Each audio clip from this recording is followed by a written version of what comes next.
Salut, c'est Hugo de l'équipe MS Design et aujourd'hui on se retrouve pour créer une nouvelle animation sur After Effects. Alors je vais vous laisser avec le rendu final, je vous laisse voir ça tout de suite.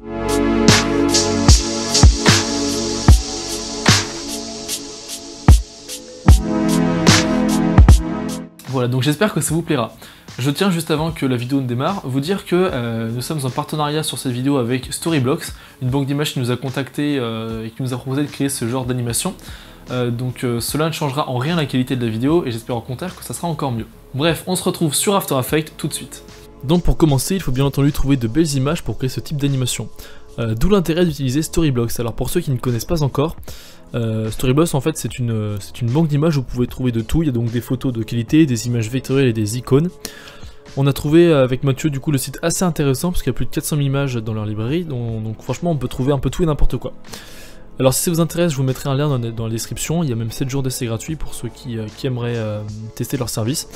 Donc nous, en ce qui nous concerne, il va falloir qu'on trouve deux images. Alors pour le rendu, moi j'avais tapé Mountain je crois. Ouais, Mountain, hop. Voilà, donc vous voyez en fait ici on peut choisir ce qu'on veut, des vecteurs, illustrations, etc. Donc c'est assez intuitif. Il y a même des filtres pour qu'on puisse bien sélectionner ce qu'on veut. Alors nous dans Mountain, je crois que celle que j'ai trouvée elle était un peu plus bas. Alors il faudrait juste que je la retrouve. Où est-ce qu'elle est passée? Ah oui voilà, c'était celle-là. Voilà, super. Donc on clique sur télécharger. Et voilà, ça se télécharge tranquillement. Alors la deuxième, j'avais tapé City Night. Hop. Alors on va rechercher notre photographie de City. Là vous voyez, il y a quand même pas mal de choix, donc vous pouvez choisir absolument ce que vous voulez. Hein. Là c'est vraiment juste à titre d'exemple. Alors, faut juste que je retrouve mon image. Elle était, voilà, ici. Hop, on clique sur l'image et on va encore une fois cliquer sur télécharger. Voilà, parfait. Alors maintenant on va aller donc dans notre template, parce que du coup j'ai créé un dossier tutoriel avec ressources, etc. Donc je vais dans dossier template et dans ressources, et on va rajouter nos deux images. Voilà. On va donc ouvrir After Effects, hop, et on va pouvoir commencer à créer notre animation. Alors je vais enlever ceci, ça c'est mon logiciel pour filmer, et j'ai mes petites notes à droite pour me guider si jamais j'oublie certains points. Alors, on va tout d'abord créer... Non, avant de créer les compositions, on va apporter nos images dans l'image, comme ça, ça sera fait. Voilà. Super, maintenant on va créer une nouvelle composition qu'on va appeler Slide 1. Parce qu'en fait, on va créer deux scènes, donc le Slide 1 et le Slide 2. Et du coup, on va créer deux dossiers. Le dossier Slide 1 et le dossier Slide 2. Hop, on va mettre ça dans composition, on met Slide 1 dans Slide 1, comme ça, c'est nickel. Et donc dans Slide 1, alors hop, la composition va faire à peu près 5 secondes. Voilà. Et elle fait du 1920 par 1080 pixels. Alors, tout d'abord on va créer l'animation de l'image. Donc on prend notre image de montagne qu'on a choisie au tout début. Et on va baisser un peu la taille. Et on va en faire un calque 3D. Hop, calque 3D. Maintenant on va créer une caméra pour faire un effet de dézoom, vous allez comprendre pourquoi. Caméra animation. Alors moi je crée toujours deux caméras, donc une caméra animation et une caméra observation. Comme ça, si on a besoin de se balader dans l'espace 3D sans affecter la caméra animation, on désactive la caméra animation et on va dans caméra observation. Donc observation. Voilà, et on va désactiver pour l'instant l'observation parce qu'on n'en a pas besoin. Alors maintenant on va essayer d'appliquer un espèce d'effet de renflement de chaque côté de l'image. Et ça va être assez simple, vous tapez CC Lens et vous avez directement hop, un effet. Ah oui, alors juste petite parenthèse. Je sais pas si vous avez remarqué, mais en fait on a mis à jour tous nos visuels, c'est-à-dire l'intro, l'outro, la bannière, etc. On rajoute même des espèces de petits lower thirds qui viennent en bas à gauche de l'écran. Donc ça serait bien si vous pouviez nous dire ce que vous en pensez dans les commentaires. Voilà, prenez juste 2 minutes pour nous dire comment vous trouvez ça, s'il y a des trucs à améliorer. Ça nous ferait plaisir et ça pourrait nous aider.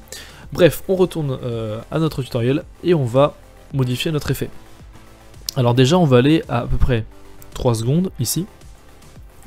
On enlève déjà notre effet lens.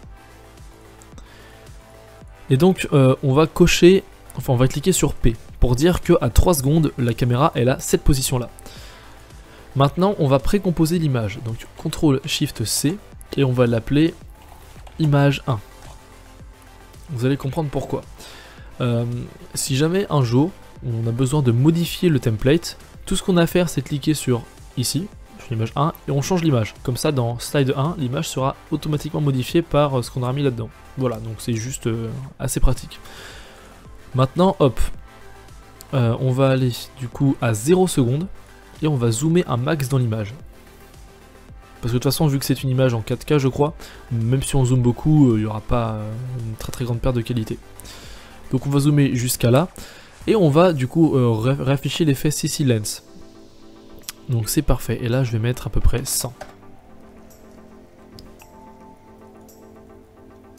Voilà, en fait, plus l'effet est à 0, plus la bulle est à 0, donc plus on a un effet de renflement. Donc voilà, on va mettre vraiment un effet donc 57, une valeur qui est très faible. Comme ça, on a un bel effet de renflement de chaque côté. Hop, size, on va cocher à 0 secondes qu'elle soit 57, à la valeur 57.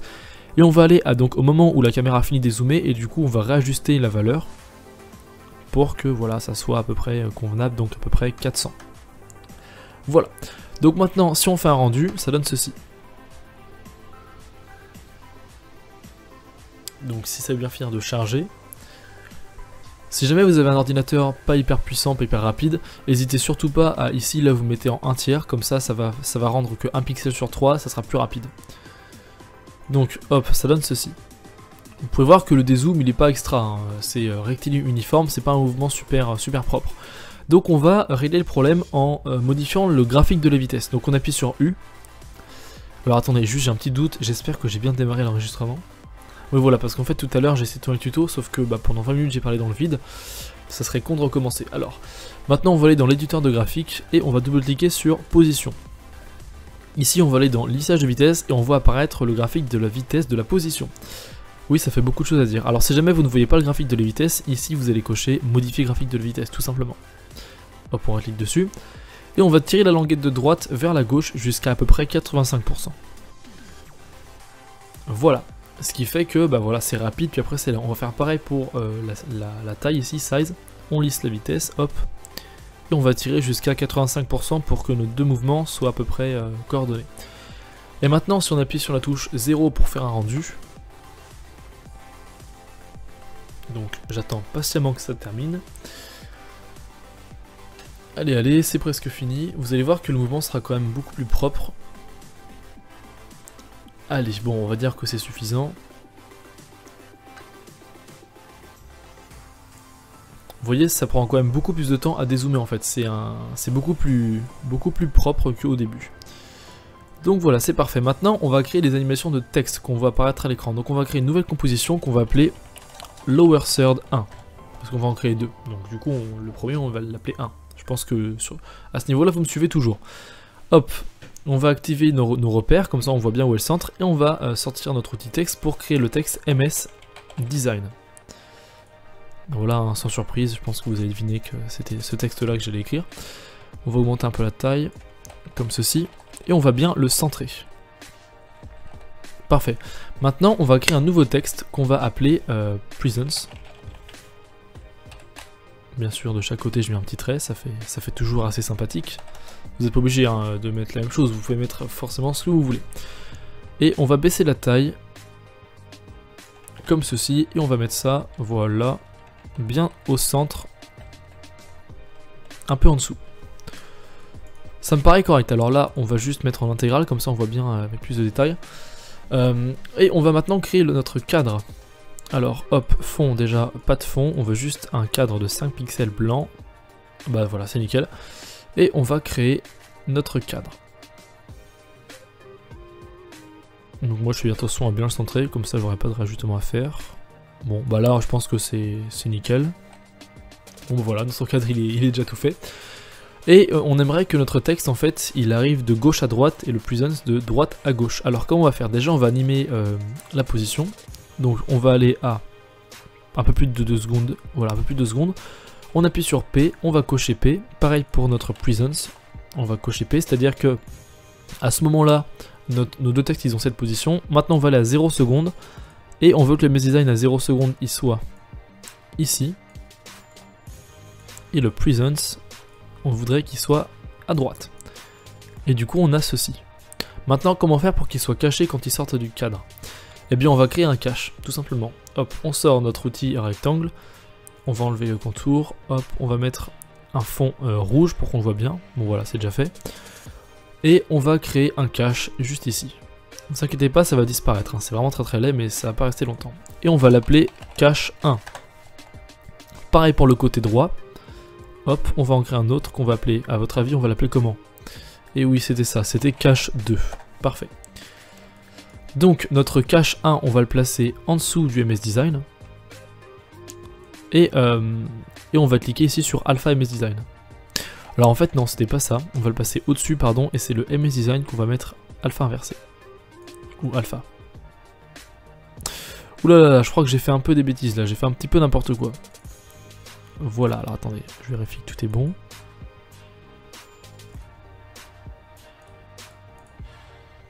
Voilà.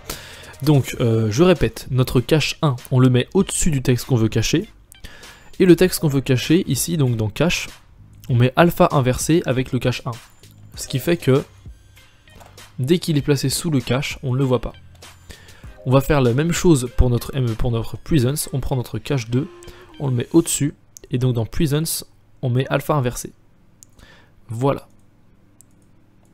Ça, on va le renommer en cadre, donc important de bien savoir comment on s'organise dans la composition. Et donc on a ceci. Waouh, franchement l'animation est vraiment incroyable. Non, c'est dégueulasse, donc on va appuyer sur U pour faire apparaître nos deux images clés, enfin nos 4 images clés plutôt, et on va encore modifier le graphique de la vitesse. Donc on va dans éditeur de graphique, position, on lisse la vitesse encore une fois, et on va tirer la languette de droite vers la gauche, jusqu'à 85%. Parfait, donc dans position, hop, encore une fois, hop, on fait la même opération, 85%, et normalement ça devrait être bon. Voilà, donc si on appuie sur 0 pour faire un rendu, on obtient ceci.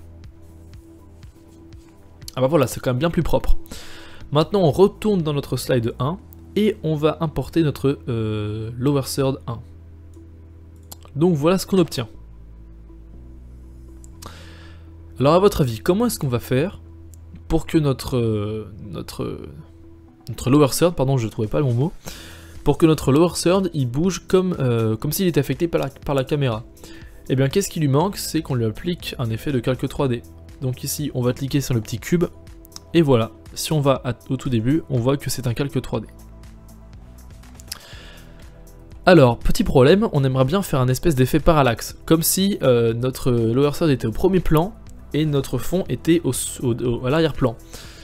Donc comment faire? En fait il faut rapprocher notre lower third de la caméra pour faire comme si voilà, il y avait un espèce d'effet parallaxe.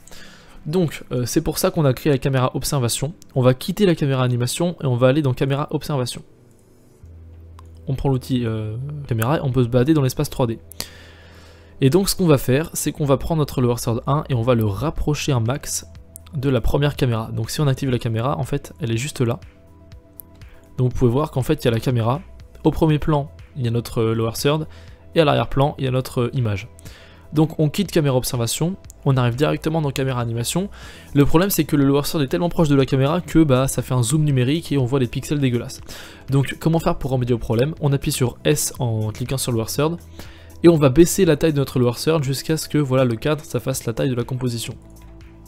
Donc si on revient en caméra animation, on remarque que notre lower third est toujours au premier plan, mais il est en plus petit, sauf que si on active la caméra animation, voilà, on peut voir que bah il fait la même taille ici que le cadre de la caméra. Bon, c'est un petit peu compliqué à comprendre, mais voilà, ça fait ceci. Vous voyez, c'est quand même assez intéressant. C'est comme si en fait on passait à travers, et on remarque bien qu'il est au premier plan. Donc c'est parfait, maintenant on va faire un espèce d'effet de tremblement pour la caméra animation, pour faire un truc plus réaliste. Donc on appuie sur, hop, ici,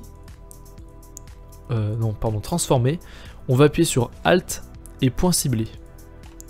Et là on va appliquer l'effet wiggle, entre parenthèses 0,75,25.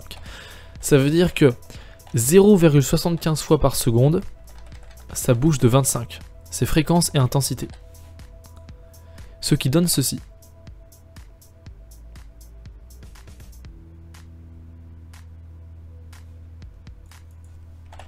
Voilà. Donc là on peut voir que la caméra en fait ça bouge tout seul.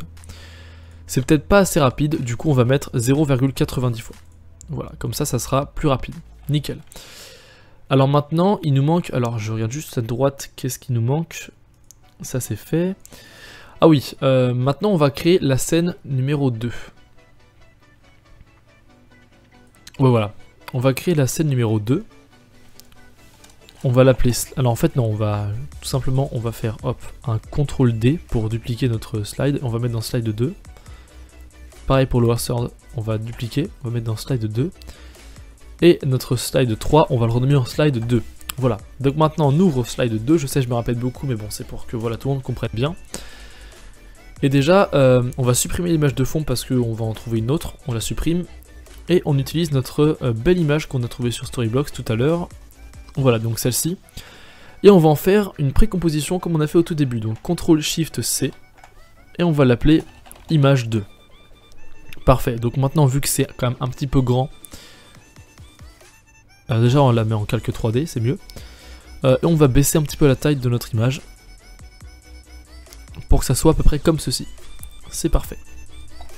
Donc maintenant, on va supprimer notre lower third de 1 parce que c'est pas lui qu'on veut et on va importer notre lower third de 2.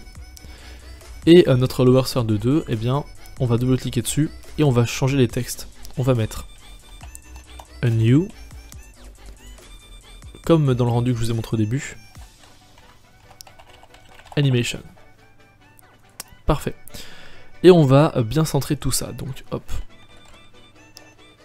on centre bien notre animation, donc nos textes, par rapport aux repères qu'on a créés tout à l'heure. Et dans a new, on va aussi le centrer. J'appuie sur Shift et flèche de droite pour que ça avance beaucoup. Voilà. C'est parfait. Donc maintenant, si on retourne dans slide 2, on a ceci. Sauf que c'est le même problème que tout à l'heure. Notre slide 2 n'est pas un calque 3D. Du coup, on va le transformer en calque 3D. Donc voilà, c'est parfait. Et on va faire pareil. On va quitter caméra animation, on va aller dans caméra observation et on va rapprocher notre lower third de la caméra. C'est-à-dire ici. Maintenant, on désactive caméra observation et on va baisser la taille de notre lower third. Donc, on appuie sur la touche S pour faire apparaître l'échelle, pardon. Et voilà, on va mettre ça jusqu'à ce que les bordures fassent la même bordure que notre composition. Et donc, on a ceci. Alors malheureusement, on n'est pas assez zoomé en fait à l'intérieur de notre lower third. Du coup, on va revenir dans caméra observation. Et on va rapprocher encore notre lower third de la caméra. Donc voilà, comme ça, normalement, on va être bien dans notre truc. On désactive caméra animation. Et pareil, on va baisser la taille de notre lower third jusqu'à ce que ça fasse la taille de la composition. Et normalement, voilà, on rentre carrément dans notre lower third. C'est parfait. Alors, un dernier truc... Ben non, pour l'instant, c'est bon. Donc maintenant, il va falloir qu'on crée nos effets visuels. Comment faire de beaux petits effets visuels? Déjà, on va créer un filtre, un espèce de filtre. Donc, on va faire clic droit, créer looks, enfin un calque d'effet, pardon. Et on va l'appeler looks.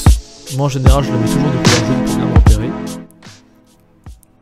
Voilà. Je vais le mettre en dessous du lower third pour pas qu'il soit affecté. Et on va utiliser un plugin qui est hyper essentiel. Si vous ne l'avez pas encore, je vous conseille vraiment d'aller chercher. Hop. On va appliquer l'effet Magic Bullet Looks et on va cliquer sur Edit. Alors pour l'instant je vais juste faire un CTRL S pour enregistrer le projet parce que si jamais ça crache, voilà, ça serait un petit peu con de tout reprendre à zéro.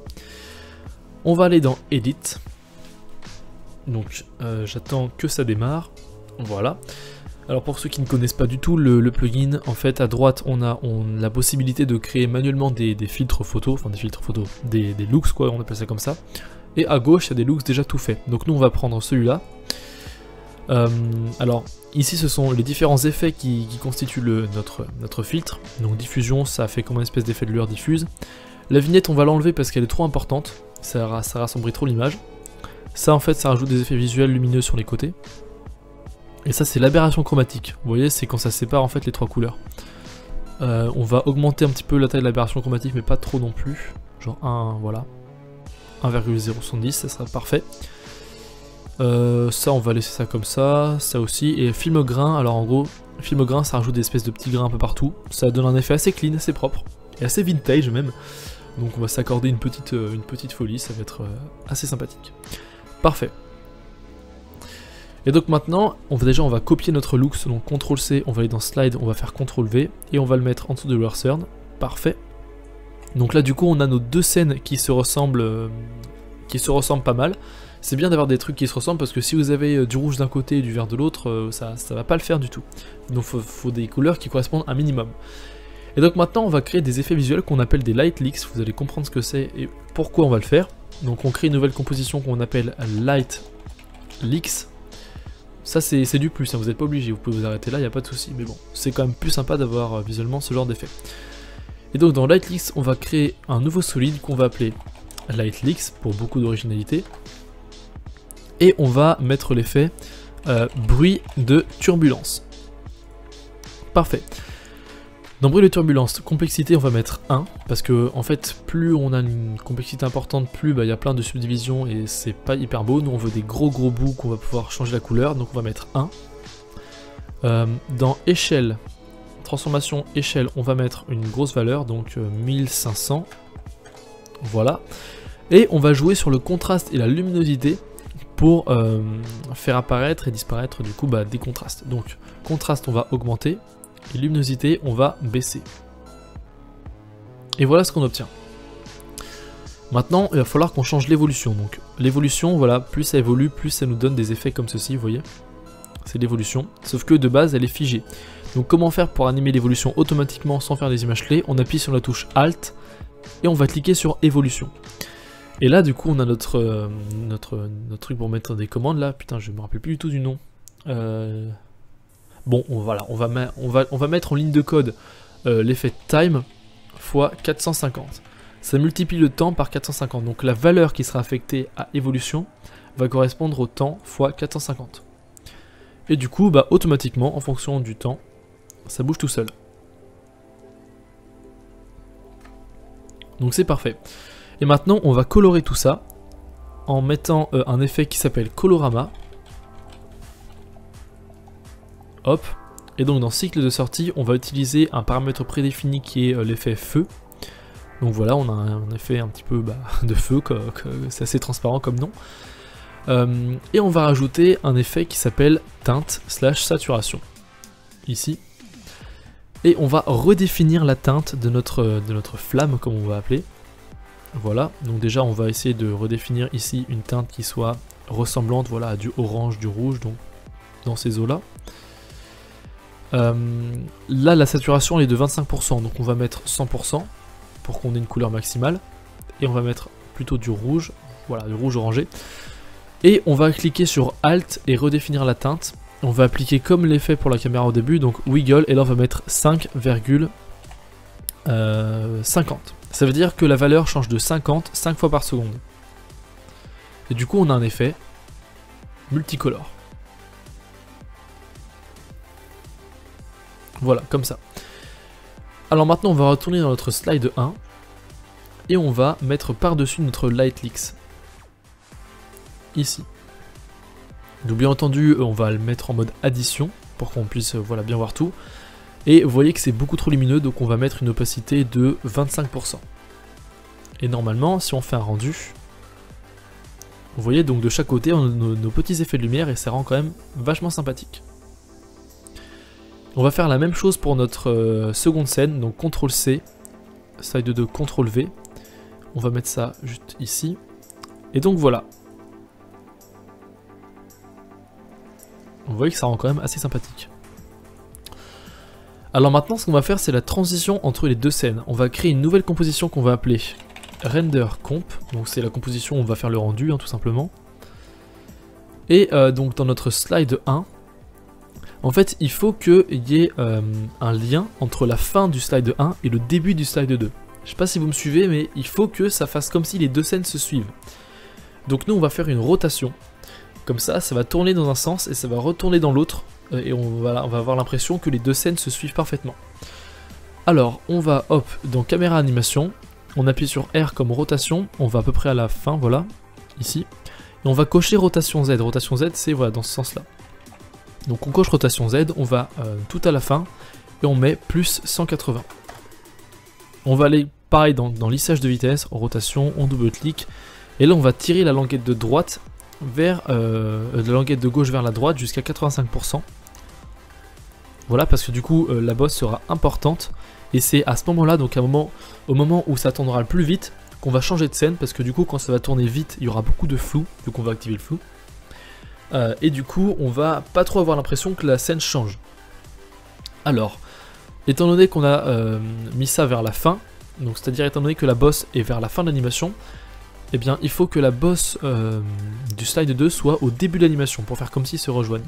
Donc on va dans notre slide 2, caméra animation. On va faire pareil, donc dans rotation Z déjà on va mettre moins 180. On va cocher rotation Z. On va aller à un peu plus de 2 secondes, à peu près ici, et on va mettre 0. Du coup ça aura fait ceci.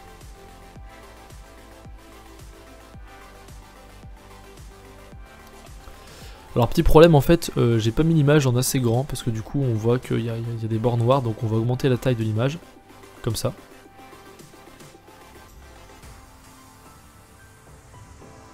Voilà, c'est plus intéressant maintenant.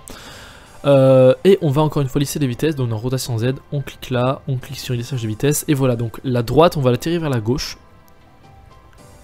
Je suis à 85%. Et on va activer le flou, donc ici on active ici le flou de bouger, et là on va mettre, on veut que ça soit flou. Pareil pour le slide 1, on active le flou de bouger, et ici on clique sur l'effet flou. Maintenant on va dans notre render comp, on importe notre slide 1. Déjà il faudrait que la render comp soit plus grande, c'est-à-dire fasse au moins 10 secondes, parce que vu que les deux scènes font 5 secondes, bah 5 plus 5 ça fait 10. Voilà, et on va prendre notre slide 2, et on va le mettre juste à la suite de notre slide 1. Donc maintenant, il faut qu'on trouve le moment dans slide 1 où ça a l'air de tourner le plus rapidement possible. Donc avec la touche CTRL et flèche de droite, on clique jusqu'à trouver le moment où c'est le plus flou. Donc plus c'est flou, plus ça tourne vite. Donc voilà, là ça a l'air de tourner assez vite. Voilà, nickel. Et maintenant, on va au moment de slide 2 où ça a l'air de tourner le plus vite aussi.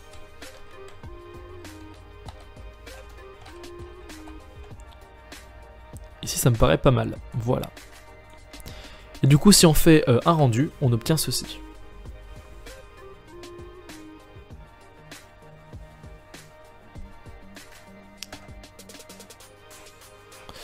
Alors, c'est assez mal fait en fait, vu qu'on voit à la fin de la transition, à la fin du slide 1 que ça ralentit en fait.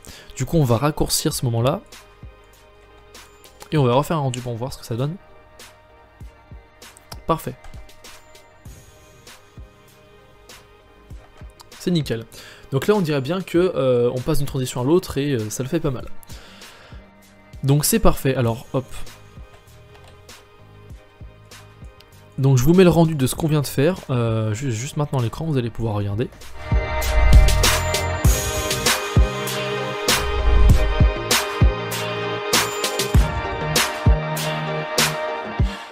Voilà, j'espère que ce tutoriel vous aura plu, qu'il vous aura surtout aidé à apprendre de nouvelles choses.